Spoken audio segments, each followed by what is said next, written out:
Last time we took a pile of historical kits and fantasy bits to build my own version of how the Numenoreans appeared in the new Rings of Power TV show before the first episode was ever even out. But we're 5 episodes in now, so it's about time we finish the job. I'm Anders, and join me today as we talk some hobby and paint up these guys as closely as we can to the show.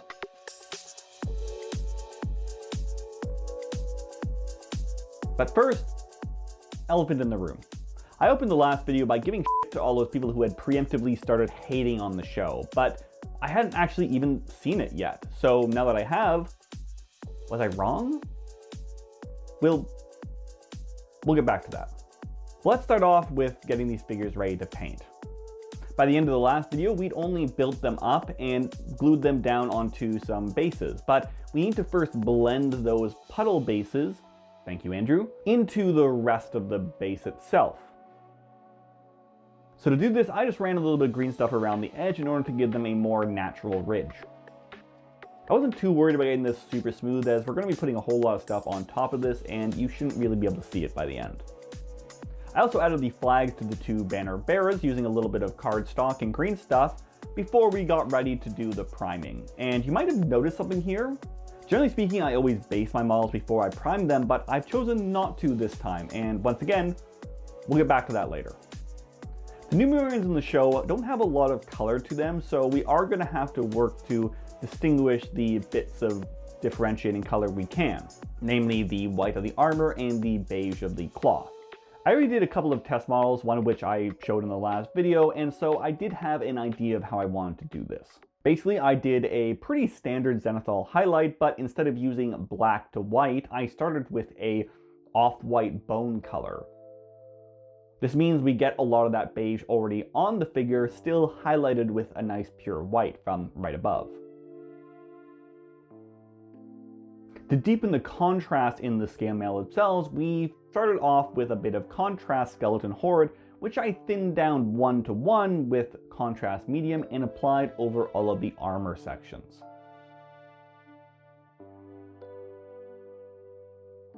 I initially tried doing this straight, but did find it a little bit too severe. With the contrast on, I went on to filling in the rest of the base coat, starting out with the beige cloth, which I used a quick layer of Xandri dust to do. I liked this as it was just dark enough to contrast with the white of the scale mail while still retaining that very light look we were going for. Next I moved on to all the leather bits, namely the straps, belts, scabbard, and the quivers for the arrows. In the show it looks like this is more of a kind of neutral gray, but I wanted to take this opportunity to have some kind of pop of color, and so instead chose a lighter, warmer brown. This was actually pretty tedious, as I didn't want to get this onto any of the armor bits that I've already painted, as it would have been a real pain to clean those up afterwards. However, this was far from the most tedious part of this process, which we will, as I keep saying, get to later. So speaking of gray, I did use that to paint all of the wooden sections, namely the shaft of the spear and the back of the shield, as well as the little bit of the pants you can see between the boots and the tunic, just to break up a bit of monotony. Then finally we added a little bit of color to the skin, which mainly just consists of the faces and the hands. And with all those done, we moved on to the metallics, starting with the silver. I used a pretty neutral, dark silver here, which I applied to the majority of their helmets, as well as the spear tips, and a few little buckles around the armor.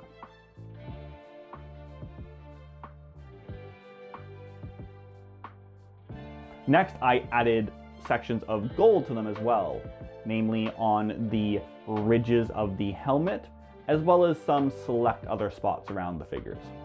The only difference being on the captain model, who got a fully gold helmet. This is also a great opportunity to point out that I did forget to fill in the empty gap on the back of his shield, where his forearm is supposed to go. And now that I pointed that out, none of you guys need to tell me about it. So don't do that. And with all the base coats down, we can start to see where this is going, and so we can start building up more definition by applying a few select washes and contrast paints. The big one of these was adding a bit of Agrax Earthshade to all of the beige, brown, and gray sections. I then broke out some Null and Oil for the silver parts of the armor, and then the Gilliam Flesh contrast paints, which I used on the skin and the gold sections of the model.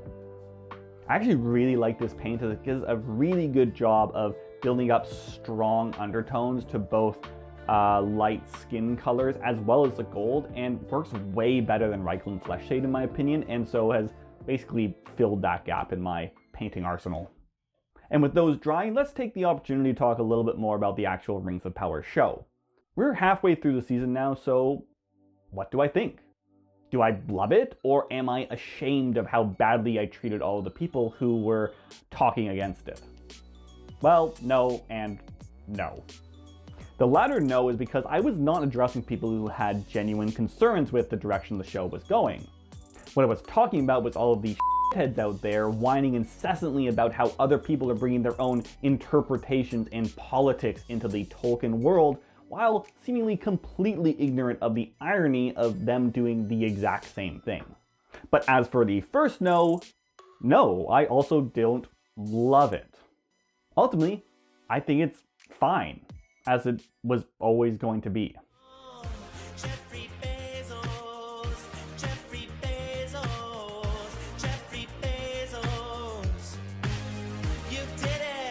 There's a couple of reasons for that we can start to unpack, but the main one is the shadow of the Peter Jackson trilogy.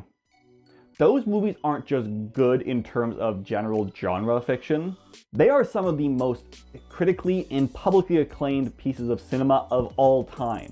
So no, a show produced by one of the most horrifically capitalistic companies of all time, set to kick off a multi-season epic that specifically was designed to fit into the hole left behind by Game of Thrones, was never going to live up to that.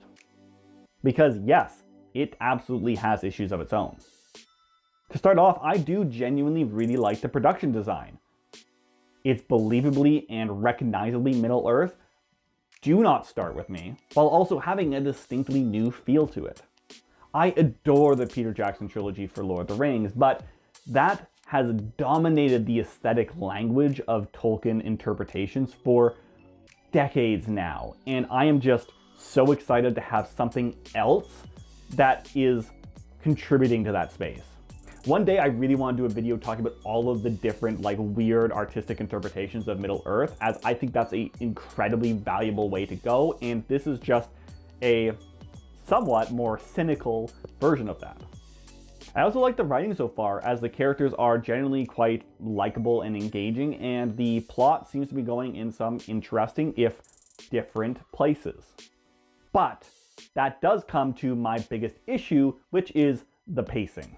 There's so many different storylines going on that it just feels like it can't balance itself. That's not to say that a show or a movie can't have a lot of disparate elements to it, but it does make it a whole lot harder to feel like a cohesive whole. And this definitely feels like it's struggling with that.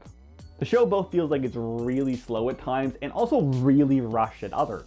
Having to drag along all of these different plots means that it sometimes feels like none of them are going anywhere, and when they do go somewhere, it comes so out of nowhere that I feel like I missed something. And this doesn't help that now, 5 episodes in, it only just feels like we're done setting up the world. So far, I've liked episode 3 and 5 the best, and the main reason is that both of these seem to slow themselves down a little bit in order to give us both some good action scenes as well as some actual character moments. I mean, you actually had scenes of people just sitting down and talking about themselves, and through that expressing both who their characters are and building the world and progressing the plot at the same time. Also, these episodes had by far the most boats, and boats are the best. I love boats. And so that's what I have to say so far. I like it. It's fine.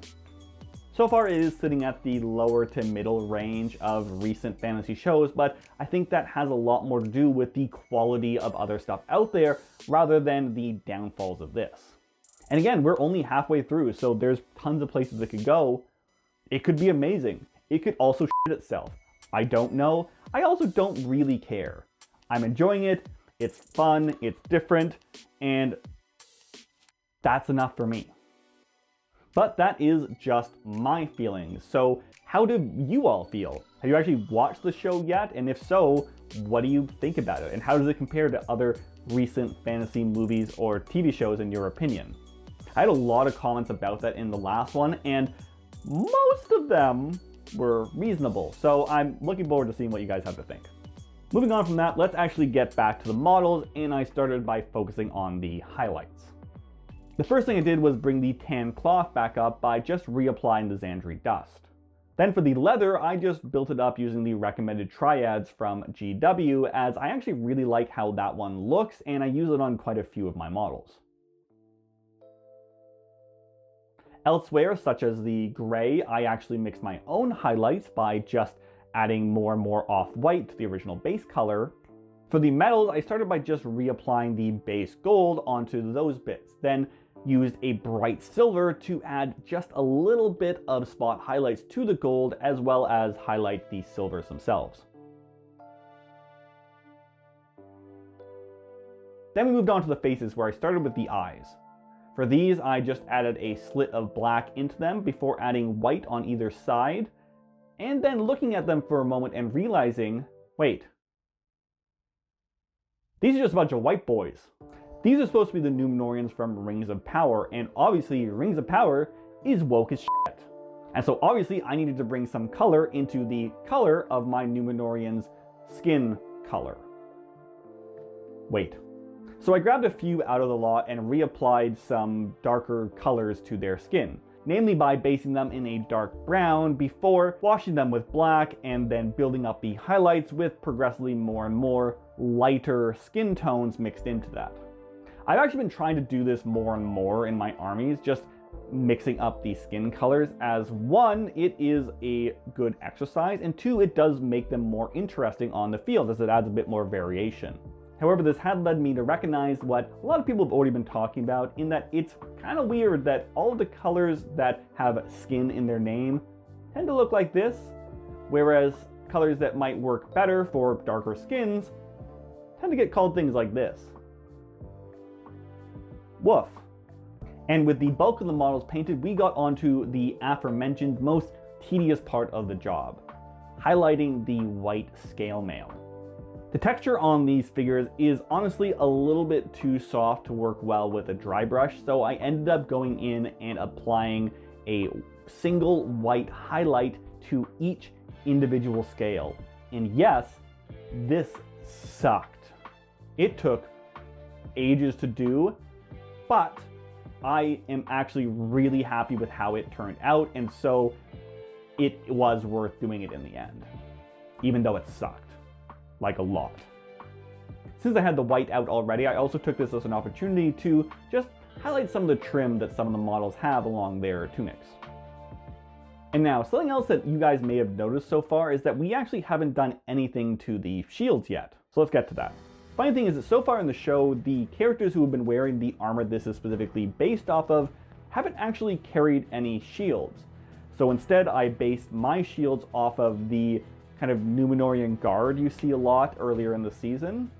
But those shields are actually quite different and quite complicated. Which brings us to actually another point I have. I really like how they've been approaching Numenor in Rings of Power so far, but one thing I am a little bit confused for is the sigil. I've spent a long time looking on forums and wikis and anywhere except for the books really about where there might have been some kind of reference to the Numenorean heraldry, and I actually couldn't find anything, but based on the kind of ancillary stuff, I would have assumed it would have been some kind of tree or maybe a star or at least something naval-esque. So I don't really know where this sun came from. I think it looks really cool, and I like how it's been integrated into a lot of the costume design, but it's also proven really complicated to convey in a miniature. The shields that have this in the show have quite a large central metal section, which I haven't been able to find anything with that. So the ones I have quite a small metal sections in the middle. They also have a lot of like individual sun rays on them, which is really hard to do on such a small scale. I actually tried this on one of my test models and it just did not look right. So I decided I would end up simplifying the shield design a bit, and so started by just getting that blue color down. I did this with a pretty simple wet blend, which I've again really been enjoying ever since doing a lot of it on my Arnor army. To do this, I basically just applied some wet blue paint over the majority of the shield, before then coming in with an off-white and just mixing that back and forth into the blue in order to get a nice gradient. This is going to look a little bit messy at first, but after doing this 2 or 3 times over top of itself, you end up getting a pretty nice look.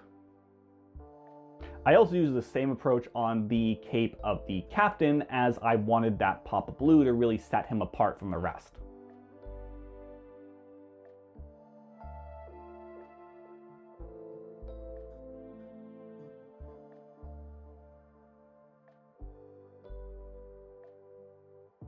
Then it came to actually freehanding the design on there, and as I said, I decided to simplify the sun a little bit, cutting down the number of individual rays off of the sun and focus them all around the smaller middle circle.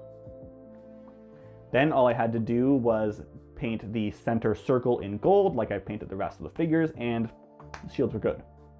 But that does lead us to the banners, which were also a bit of an issue. There actually hasn't been a lot of really good shots of banners in the show so far, which does kind of feel a little bit weird for a Lord of the Rings themed stuff, as that's such a big part of a lot of the visual storytelling. The closest I was able to find was a couple of these shots from the show, and it's kind of unclear about exactly how the colors are working. So I started by just going with an off-white on top of blue. I then built this up with a couple of progressive layers of that off-white, before again finally finishing the whole thing off with a layer of pure white. And honestly, I kind of really liked how this looked, but it didn't quite seem to fit the look in the show, so I looked a little bit more. And in a couple of shots, if you look closely, it looks like the banners are actually blue and yellow, so I decided to try that out. This is actually really quick to change, as I basically just watered down some ink and glazed that over top of the white sigil I'd already done, which gave me a pretty decent looking yellow flag with like 2 minutes work. After a little bit of shading and highlighting, I then showed this to my patrons to get their opinion on which version they preferred. And they definitely preferred the yellow. However, some of them once again brought up the idea that it probably should really be gold. But I honestly really don't like freehanding with metallic paints, but I decided to try it out anyway. And honestly, after freehanding it in exactly the same way with the gold paint and then adding some shading and highlighting in once again the same way with some silver and contrast paints, I was pretty happy with it. I even glazed on a little bit more yellow to bring up that warmth, and when I showed this to my patrons, they definitely liked this the best. See, my patrons, I really like to keep them up to date on stuff by putting up blog posts several times a week about the progress on my next project. They've also been particularly great for getting opinions on stuff like this, where I can show a couple of options for them and get their ideas on what works best, which has been hugely helpful in this and a whole bunch of other projects. So I really do have to say thank you to you guys, as you make this a lot easier. And speaking of you guys, I have to give a big welcome to our newest member, Joe Monty. It's really awesome to have you along, and I, again, cannot convey how thankful I am and how important all that support has been to me. This whole channel is honestly still pretty small and definitely not a full-time job.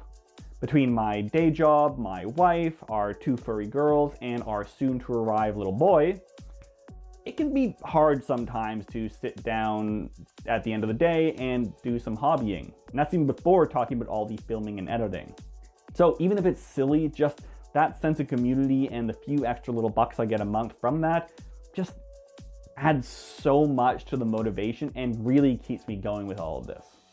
So as I always say, I really cannot convey how much that means to me. And if you are interested in joining up or taking a look at what we do, hop on over there and we would just love to have you along for the ride. But on the note, let's get back to finishing these models. So with the banners finalized, it was time to just fill in a little couple extra bits. Namely, I just cleaned up a few of the straps along stuff like the quivers, and then addressed the plumes on the back of their helmets and the fletching on the arrows. I did this by first just cleaning them up with a little bit of off-white paint, before applying a layer of Agrax Earthshade to them, and then another layer of contrast paint Skeleton Horde, as I preferred the tone that this gave it. And with that, they were basically all painted, and it was time to address the bases, as I still haven't done anything there. As I said at the beginning, I usually prime my models with the base texture already applied, but this time decided to go a bit of a different route, as I actually really liked how the texture turned out on that Game of Thrones diorama I did a couple of weeks ago. In that, I didn't actually paint the ground and just used some natural dirt I scraped off of the side of the road. So I decided to use that same approach here. But first, I applied a layer of brown paint onto the base in case there was any sections where this would have gaps in it. With that done, I got to sticking it down, which I did with a layer of gloss Mod Podge. There's a couple of reasons why I decided to use gloss Mod Podge in this case rather than just PVA glue, and I wish most of them were thoughtful. The main reason was the only PVA I've been able to find recently is one that dries translucently instead of transparently, so when I apply it to stuff like this, it leaves a bit of a white tinge to it, which I don't want here since I'm not painting this. Next, I was kind of lazy with the texture. One thing people pointed out in the last one is that I really should be cooking this dirt to sterilize it and make sure nothing grows inside of it. But I know, and I didn't do it. Wish I had a better reason for this other than just being kind of lazy, but I also really don't like the smell that gives off when you cook it inside, so I just kept putting it off and kept putting it off and ended up just saying f it and went with this anyway. So hopefully using gloss Mod Podge here, because there's a little bit of varnish mixed into that or something like varnish, I'm hoping that will mean that it will better lock that stuff in and stop any extra stuff from getting in there and causing it to start growing stuff. I'm saying stuff a lot. But with that first layer down, I dumped these into the actual dirt itself and shook off any of the extra. Then to make sure it was stuck down properly, I applied a layer of isopropyl alcohol and then another layer of thinned down Mod Podge over top. With the texture down, I then applied a few select tufts, namely some white flowers and some various length green ones. And after a quick rimming of the basin in black, we were done.